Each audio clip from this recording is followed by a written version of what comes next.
أعوذ بالله من الشيطان الرجيم.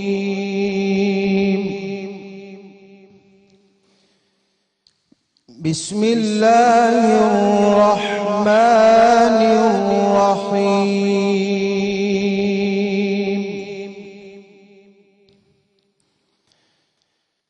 ما يود الذين كفروا من أهل الكتاب ولا المشركين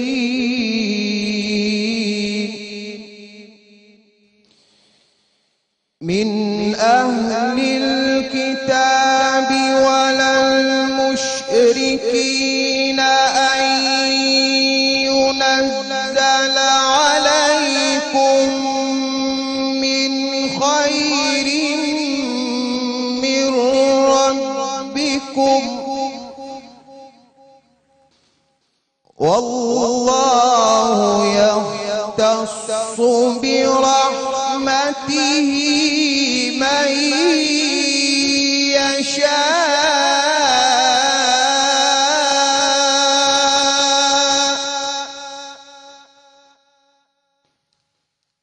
والله يختص برحمته من يشاء والله ذو الفضل العظيم.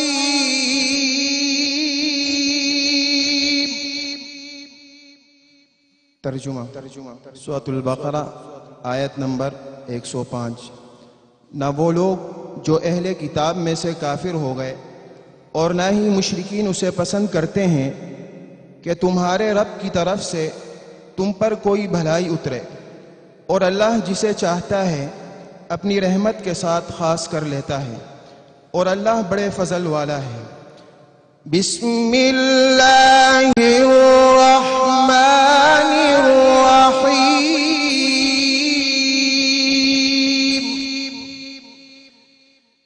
ام يحسدون الناس على ما آتاهم الله من فضله فقد آتينا آل إبراهيم الكتاب والحكمة وآتيناهم ملكا عظيما. ترجمہ سورۃ النساء آیت نمبر 54. کیا یہ یعنی یہود لوگوں سے ان نعمتوں پر حسد کرتے ہیں جو اللہ نے انہیں اپنے فضل سے عطا فرمائی ہیں؟ سو واقعی ہم نے ابراہیم علیہ السلام کے خاندان کو کتاب اور حکمت عطا کی اور ہم نے انہیں بڑی سلطنت بخشی. صدق اللہ العظیم. جزاک اللہ. بسم اللہ الرحمن الرحیم. السلام علیکم. رے پلس کے تمام ناظرین کو خوش آمدید کہیں گے ہم رمضان عشق ہے ٹرانسمیشن میں، اور مجھے یقین ہے کہ سب لوگ جو کہ روزہ رکھتے ہیں وہ سحری کا اہتمام بالخصوص بہت اہتمام کے ساتھ کرتے ہیں اور چاہتے ہیں کہ وہ اس سنت مبارکہ کو جس میں ہمیں تاکید کی گئی ہے کہ سحری کھاؤ، اور سحری کی جو افادیت جو ہے اس کے بارے میں بھی بتایا گیا ہے کہ اس سے جسم کو طاقت تقویت ملتی ہے. سو گھر میں بہت سا اہتمام جو ہے وہ اس وقت چل رہا ہوگا، اور اس اہتمام میں ہم آپ کے ساتھ ساتھ شریک ہیں کہ ساتھ ساتھ آپ سماعت بھی کرتے جائیں وہ خوبصورت کلام جس میں کہ ہم اللہ تعالیٰ کی حمد و ثنا بیان کریں، نعت رسول مقبول صلی اللہ علیہ وآلہ وسلم جس میں ہم ثنا خوانی کریں اپنے رسول پاک صلی اللہ علیہ وآلہ وسلم کی، جن کی ثنا خوانی خود خدا نے اور اللہ تعالیٰ کے فرشتے جو ہیں وہ بھی کرتے ہیں، اور ہمیں بھی حکم دیا گیا ہے کہ چونکہ اللہ اور اس کے فرشتے رسول پاک صلی اللہ علیہ وآلہ وسلم کی ثنا خوانی کرتے ہیں، اس لیے مومنوں آپ بھی درود و سلام بھیجا کرو. سو آج ان تمام چیزوں کے ساتھ ساتھ یقینی طور پر بہت ساری اور باتیں ہماری اس پروگرام میں ہوں گی جس میں ہم اپنے مہمانوں سے آپ کی ملاقات کرائیں گے. لیکن جیسے ابھی ہم جن آیات کریمہ کا ترجمہ سماعت کر رہے تھے، روزہ ایک صرف اپنے آپ کو بھوک سے، اپنے آپ کو پیاس سے دوچار کرنے کا نام نہیں ہے، صرف کھانے پینے سے ہاتھ روک لینے کا نام نہیں ہے. ہم سب جانتے ہیں کہ روزہ اس سے بڑھ کر کچھ اور ہے. جب جسم میں لاغر پن کی کیفیت ہوتی ہے, جب اس کے اندر ایک کمزوری آ رہی ہوتی ہے, جب اتنے گرمی اور لمبے دنوں کے روزے جو ہیں وہ ہمیں پیاس میں مبتلا کرتے ہیں, ہمیں ایک خاص طرح کی اپنے اندر نقاہت محسوس ہوتی ہے, تو اس کے ساتھ ساتھ ایک عجیب طرح کی تسکین, ایک عجیب طرح کی تقویت, ایک عجیب طرح کا سکون, ایک عجیب طرح کا اپنے اندر ایک طاقت کا احساس ہوتا ہے, اور یہ وہ طاقت ہے جس کو پیدا کرنا مقصود ہے. آج جن آیت مبارکہ کو آپ کے سامنے تلاوت کیا گیا اس میں ایک خاص بیماری کا تذکرہ ہے, اور یہ وہ بیماری ہے جو اصل جڑ ہے تقریباً ان تمام برائیوں کی جو کہ ہم سے سرزد ہوتی ہیں. جیسے کہ ہمیں پتہ ہے کہ حضرت آدم علیہ السلام کا جنت سے نکلنا, یہ ایک واقعہ جو ہے یہ ابلیس کے حسد کا نتیجہ تھا کہ وہ برداشت نہیں کر سکا تھا کہ ایک ایسی مخلوق کو جو کہ مٹی اور گارے سے پیدا کی گئی ہے, اور اسے لگتا تھا کہ میں زیادہ اشرف ہوں, میں تو زیادہ باکمال ہوں, میں تو آگ سے تخلیق کیا گیا ہوں. تکبر تو تھا ہی, لیکن اس کے ساتھ ساتھ یہ حسد بھی تھا کہ جو مجھے نہیں ملا وہ اسے کیوں مل گیا ہے, جو سجدہ آج تک مجھے نہیں کیا گیا وہ سجدہ اس مخلوق کو کیسے ہو گیا. اور اس کے ساتھ پھر ہم دیکھتے ہیں بنی نوع انسان کا سب سے پہلا جو قتل ہوتا ہے, سب سے پہلا گناہ جو ہوتا ہے, جس میں کہ حابیل قابیل سے حسد کرتا ہے اس بات پہ کہ یہ خوبصورت عورت جس سے میں نکاح کرنا چاہتا ہوں یہ میرے نصیب میں کیوں نہیں آئی, یہ آخر حابیل کے نصیب میں کیوں آ جاتی ہے اور کیوں آ رہی ہے, اور اس حسد میں مبتلا ہو کر وہ پھر وہ قتل کرتا ہے. تو اس سے ہمیں اندازہ ہوتا ہے کہ یہ ایک ایسا گناہ اور ایک ایسی بیماری ہے جو بہت ساری اور بیماریوں کو جنم دیتی ہے. آج ہم بالخصوص تذکرہ کریں گے کہ رمضان المبارک کے ان گزرتے ہوئے دنوں میں ہم اپنے اندر ان روحانی طاقتوں کو سمیٹ سکیں جس کی ایک ہی ذریعہ ہے کہ ہم ان روحانی بیماریوں سے نجات حاصل کر سکیں, جس کا تذکرہ آج تلاوت کی گئی آیت کریمہ میں کیا گیا ہے. لیکن آپ کی مہمانوں سے بھی ملاقات کرائیں گے, اور میری بہت پیاری سی مہمان جو کہ لاہور سے آئی ہوئی, ہمیں بڑا یاد آ رہا تھا لاہور اور آپ, سنور ہم نے کہا کہ آپ کو ہم یہاں پہ بلا لیں. بہت شکریہ تشریف آوی کا, بہت شکریہ, تھینک یو سو مچ. سنور سے گپ شپ و ملاقات بھی آج ہوگی, اور جیسے میں نے ذکر کیا تھا کہ ہم نے ایک ٹاپک جس کا میں نے ایک مختصر سا تعارف پیش کیا ہے, تفصیل میں اس سے بارے میں جاننا ہے. ہمیں لگتا ہے زندگی میں بہت سارے لوگ ہم سے حسد کر رہے ہیں, ہم ان کے حسد کا شکار ہو رہے ہیں, یا ہم جانے انجانے میں چاہتے نہ چاہتے ہوئے بہت سارے لوگوں سے حسد کر رہے ہیں. تو کیسے بچنا ہے اور کیسے دوسروں کو بچانا ہے خود سے, یہ خاص ہمارا آج کا زور رہے گا اس بات پہ, اس نقطے پہ. اور یہ ہم جاننے کے لیے اپنے جن علماء کرام سے رجوع کریں گے وہ آج میرے ساتھ موجود ہیں. ڈاکٹر جمیل راٹھور کچھ دیر میں تشریف لانے والے ہیں, وہ بھی ہمارے ساتھ ہوں گے, لیکن اس وقت میرے ساتھ سیٹ پہ موجود ہیں ڈاکٹر صلاح الدین ثانی الازہری. السلام علیکم, کیسے ہیں ڈاکٹر صاحب؟ اب میں نے کل بھی آپ کا تعارف کرایا تھا, اور میرا خیال لوگوں کو یاد ہوگا شاید کہ پرنسپل ہیں آپ, پرنسپلشپ ہے اونر ڈگری کالج کے, اسلامک اکیڈیمک فورم کے صدر ہیں, اور سندھ پرنسپل ایسوسیشن کے صدر ہیں. بہت ساری کتابوں کے مصنف ہیں, جس میں خاص طور پہ سیرت النبی کے حوالے سے آپ کو 9 مرتبہ صدارتی ایوارڈ جو ہے وہ مل چکا ہے. بہت شکریہ تشریف آوری کا. اور علامہ زہیر عابدی صاحب, السلام علیکم. علامہ صاحب ٹھیک ٹھاک ہیں آپ؟ پاکستان شیعہ کونسل کے صدر ہیں, 25 سال سے درس و تدریس سے وابستہ ہیں, اور میرے بہت پیارے سے بھائی بھی آج ہمیں یہاں پہ انہوں نے جوائن کیا ہے. خوبصورت انداز میں خوش الحانی کے ساتھ نعتیہ اور حمدیہ کلام پیش کریں گے, ہمارے ساتھ آج ہوں گے مکرم علی خان صاحب. السلام علیکم. وعلیکم السلام ورحمۃ اللہ. کیسے ہیں آپ؟ کے نام کے ساتھ تو خود ہی احترام کا جذبہ شامل ہوتا ہے, مکرم. جی, مکرم و محترم. بہت شکریہ. بہت شکریہ آپ سے. ابھی میں بلکہ درخواست کروں گی ایک حمدیہ کلام کی, لیکن اس سے پہلے آپ کے ساتھ تشریف فرمائے میرے ایک بہت معزز سے مہمان, جو کہ خاص طور پہ ہمیں ان آیات کریمہ, ان اسماء الحسنہ, ان اوراد اور وظائف کے بارے میں بتائیں گے جو خاص طور پہ اس ماہ مبارک میں اگر ہم چلتے پھرتے اپنی زندگی میں شامل کر لیں تو بہت ساری ایسی تکلیفیں اور پریشانیاں جو ہمیں ستا رہی ہوتی ہیں, ان سے نجات ملنے میں ہمیں بہت مدد ملے گی. میرے ساتھ میرے بہت زبردست سے مہمان جو ہے اس حوالے سے موجود ہیں, مفتی عبدالواحد مسافر صاحب. السلام علیکم سر. سر مسافر جو ہے آپ کا تخلص ہے؟ کیونکہ مجھے پتہ چلا کہ آپ نعت گو شاعر بھی ہیں. جی الحمدللہ, میرا تخلص ہے, نعت گو شاعر ہوں. اچھا واہ, بہت شکریہ تشریف آوری کا. ایک حمدیہ کلام اگر ہم مکرم بھائی آپ سے سننا چاہیں. اے خدا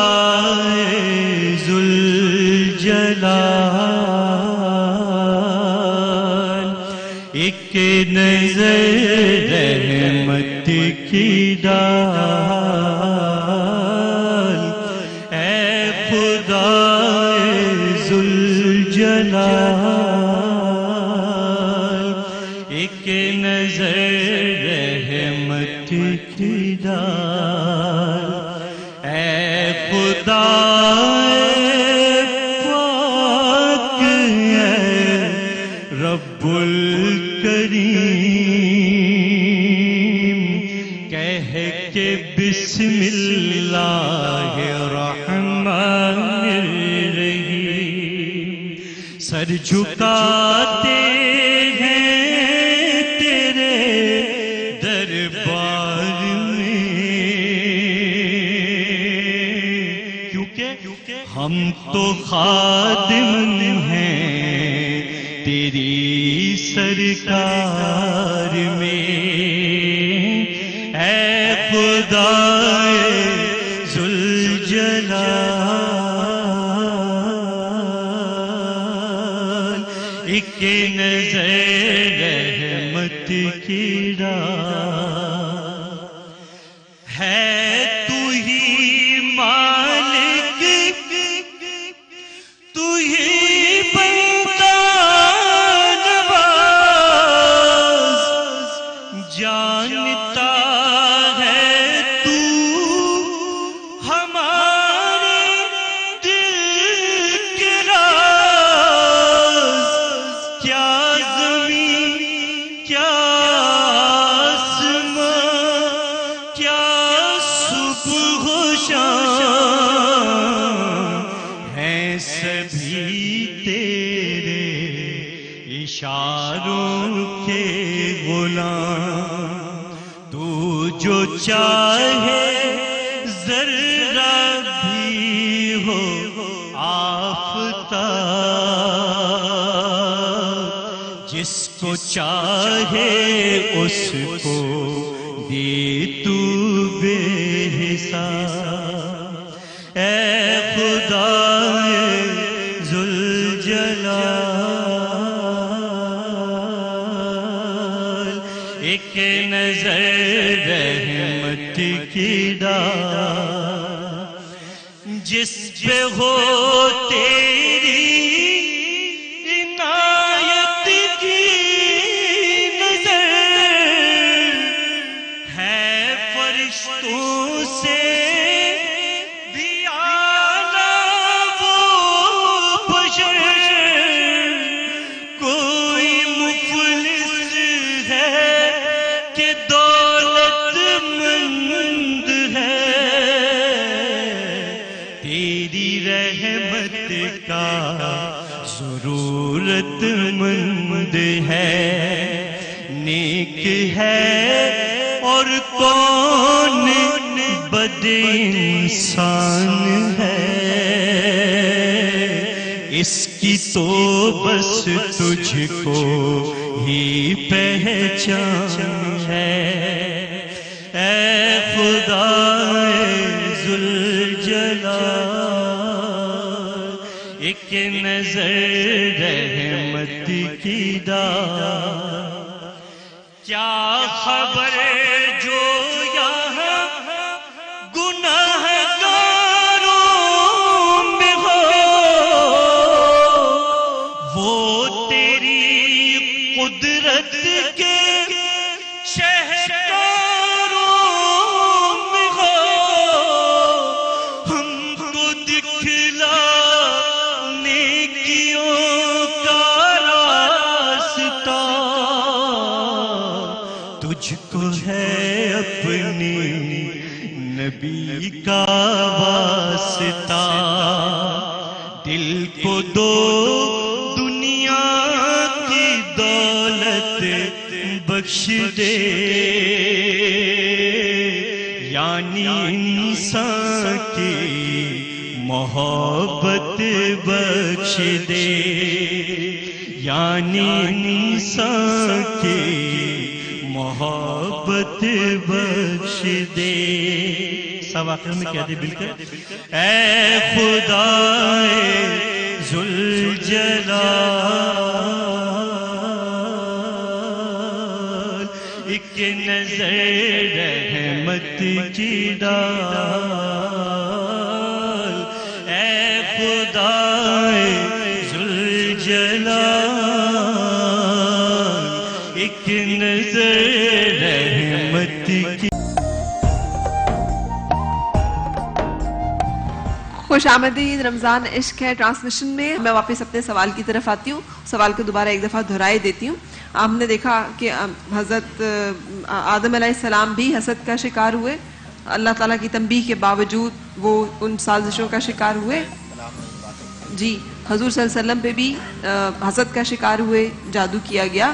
حضرت یوسف علیہ السلام بھی اپنے والد صاحب جو کہ پیغمبر تھے ان کے بتانے کے باوجود اپنے بھائیوں کے حسد کا شکار ہوئے. تو پھر مطلب کیسے یہ حسد جو ہے یہ چلنا ضروری ہوتا ہے، یہ چلتا ہے؟ جی ہاں، یہ دیکھیے کہ جذبہ حسد ایک ایسی کیفیت کا نام ہے جو بہت ساری خامیوں کو اور بہت سارے عیوب کو جنم دیتی ہے. صحیح، لیکن مثلا جسے واقعہ- آپ کو جس سے حسد ہوتا ہے آپ اس کو بدنام کرنے کے لیے جھوٹ بولتے ہیں، بالکل آپ اس پہ اتہام بازی کرتے ہیں، آپ اسے مالی خسارے میں مبتلا کرنے کی کوشش کرتے ہیں، ہے نا. یہ تمام کوششیں یعنی جادو تمام کرتے ہیں. بیماریاں اسی جذبے سے پیدا ہوتی ہیں. یہ حسد جو ہے اس کا مذہب سے بھی تعلق نہیں ہے. جیسے آپ نے خود بھی کئی مثالیں بیان کی. نبی کریم صلی اللہ علیہ وسلم جب دنیا میں تشریف لائے تو یہودی یہ امید کر رہے تھے کہ جو آخری نبی آئیں گے وہ ہم میں سے ہوں گے، جی. یعنی ہماری قوم میں سے ہوں گے، بنی اسرائیل میں سے. بنو اسحاق میں سے ہوں. جی تو اس لیے ان کو بھی انتظار تھا کہ آخری نبی آئیں گے، اور شروع میں ان کا رویہ کافی موافقانہ تھا، معاندانہ نہیں تھا. جی اور مسلمان بھی ان کی تالیف قلب کے لیے اللہ نے حکم دیا کہ بیت المقدس کی طرف منہ کر کے نماز پڑھیں تاکہ ان کا دل مسلمانوں کی طرف مائل. راغب ہوں. ہاں اس کے بعد جب انہوں نے دیکھا کہ بھئی یہ تو نبوت کا دعویٰ انہوں نے کر دیا اور سارا عرب ان کے پیچھے جا رہا ہے، تو یہودیوں نے سب سے پہلے حسد کا اظہار کیا آپ صلی اللہ علیہ وسلم کے ساتھ. صحیح. اور یہ جو جادو کا واقعہ ہے یہ بھی دراصل اسی جذبہ حسد کا ثمرہ ہے. جی ہم نے ابھی ہمارے عابدی صاحب نے جذبہ حسد کی تعریف بیان کی، اس پہ توجہ دیں تو میرا خیال ہے کہ مفہوم بہت آسانی سے سمجھ میں آ جائے گا. صحیح. کہ حسد کہتے ہیں کہ وہ ملکہ، وہ صلاحیت، وہ انعام جو دوسرے شخص کے اندر موجود ہے، انسان کی یہ خواہش ہوتی ہے کہ اس سے وہ ختم ہو جائے. صحیح. لیکن ڈاکٹر صاحب سوال نکتہ جس مجھے پہ میں آ ملے. رہی ہوں، عورت تو ایک تو چیز ہے حسد، میں اس کا تھوڑا سا مفہوم کلیئر کر دوں. اسی طرح ایک اور کیفیت ہے جسے کہتے ہیں بخل، کہ آپ کے پاس جو نعمت ہے وہ دوسرے سے روکنا، یعنی دوسرے کو نہ دینا. ٹھیک. ایک اور چیز ہے جسے غبطۃ کہتے ہیں عربی زبان کے اندر، جس کا مفہوم ابھی رشک کے الفاظ میں بیان کیا. ٹھیک ہے. وہ یہ ہے کہ دوسرے شخص کے اندر کوئی خوبی ہے، صلاحیت ہے، اللہ کا اس پہ انعام ہے، تو انسان کی یہ خواہش ہوتی ہے کہ یہ جو انعام ہے جس طرح اللہ نے اسے دیا ہے بھی دے دے. مناسفہ جی. جسے کہتے ہیں. بلکہ ایک محقق نے یہ قول نقل کیا ہے، مجھے نہیں معلوم کہ یہ حدیث ہے یا اس کا قول ہے یہ، کہ اس نے کہا کہ مومن کی صفت جو ہے وہ غبطہ ہے. یعنی کہ اگر کسی شخص میں کوئی کمال کی چیز وہ دیکھ رہا ہے تو وہ یہ دعا کرے کہ یا اللہ جس طرح یہ مالدار ہے مجھے بھی مالدار بنا دے تاکہ میں تیری راہ کے اندر جو ہے وہ زیادہ سے زیادہ خرچ کروں. جس طرح یہ اس کے اندر علم کی صلاحیت ہے اسی طرح مجھے بھی صاحب علم بنا دے تاکہ میں اس علم کے فیضان کو انسانیت تک پہنچاؤں. یہ ہے غبطہ.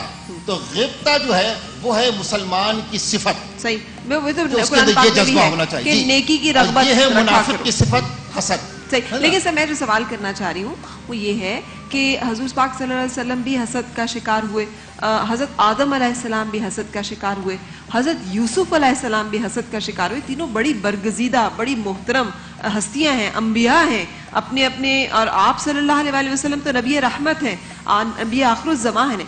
تو پھر ایک عام آدمی کیسے بچے گا حسد سے اگر انبیاء کرام نہیں بچ پا رہے ہیں اور وہ بھی ان کی پوری زندگی پھر ان مصائب، آلام، دکھوں، تکلیفوں اور آزمائشوں کا شکار ہو رہی ہے؟ بالکل بجا فرمایا، بہت اچھا آپ نے سوال کیا. امام ابن قیم نے اس کے اوپر کوئی 10 طریقے لکھے ہیں کہ حسد سے بچنے کا طریقہ کیا ہے. اچھا تو کیا ہے؟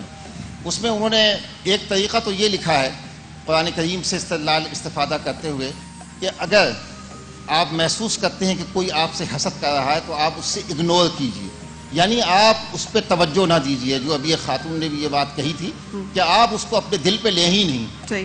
سنجیدگی کے ساتھ ہے نا. دوسرا یہ ہے کہ آپ صبر کریں. صبر کا مطلب یہ ہے کہ جو آپ سے حسد کا اظہار کر رہا ہے نہ تو اس کو آپ کسی صورت میں جواب دیں، ٹھیک. نہ کسی رد عمل کا اظہار کریں، بلکہ اسے برداشت کریں. ٹھیک ہے نا.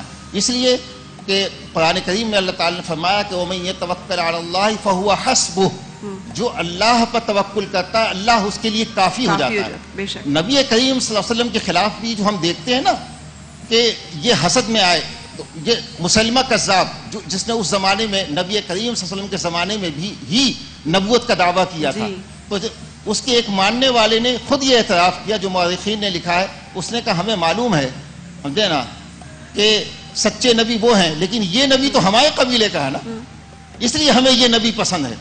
بلکہ جن خواتین نے یا جن مردوں نے نبوت کے دعوے کیے، ان قبائل کے پس پردہ یمن میں جو بہت بڑی بغاوت ہوئی، سمجھے نا، کہ پورا سوائے مدینے کے سب کچھ انہوں نے قبضہ کر لیا تھا، تو وہ وہاں پہ بھی یہی جذبہ موجود تھا کہ انہوں نے کہا کہ یہ نبی تو ہماری قوم کا ہے نا۔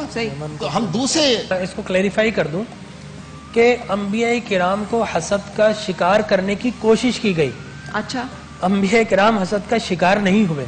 اللہ آدم علیہ السلام جنت سے نکلے، دیکھیں حضرت آدم علیہ السلام سے شیطان نے حسد کیا، نقصان کس کو؟ شیطان کو۔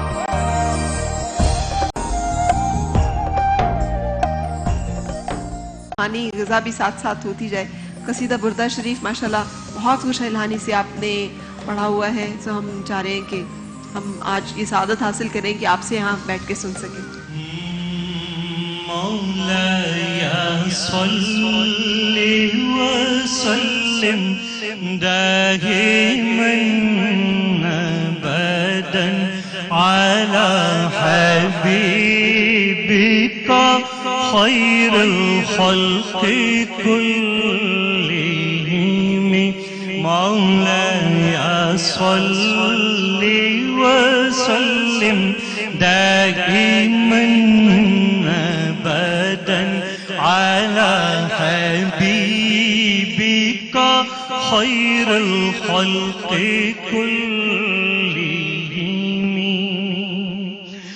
محمد سيد الكونين